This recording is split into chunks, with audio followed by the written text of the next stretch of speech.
certainly there had to be a huge amount of adrenaline running, but at the same time there was almost an icy cold calmness in the sense of we know what to do, we know how to do it, as long as everybody does what they're supposed to do. And when I was talking to them on the phone, I said, this is what we're going to do, this is how we're going to do it, just like we practiced all those times. Everybody just do what you're going to do when you do it and stay as calm as you can.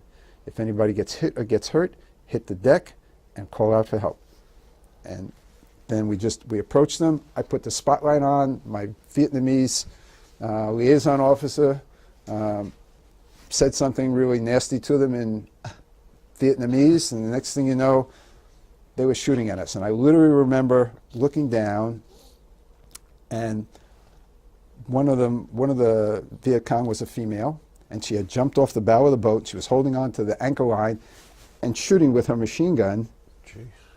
This way, up at us. And for a second, it was like, that woman is shooting at me.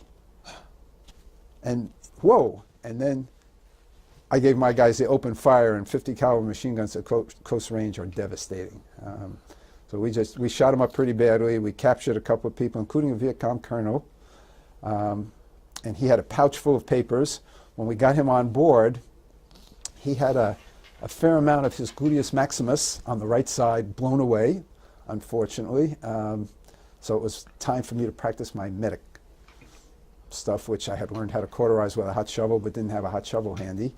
I knew to put pressure bandages on him and shoot him with morphine. And in those days, your morphine kit was a little, like a tiny tube of toothpaste with the needle on the top, and you just rolled it up like a sardine can after you squeezed it to get the morphine into the guy. So I jab it in and I squeeze it. It doesn't work.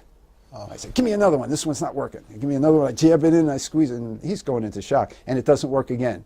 Then finally I took the time to read the directions, which said, and it makes common sense, take the key that you roll it up and stick it down the syringe portion to break the seal so that the morphine will come out.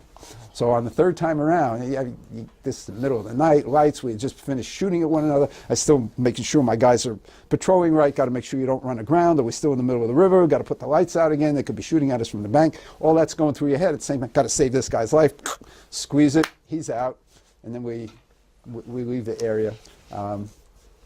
So my first medical opportunity was not perfect, but we did get the job done.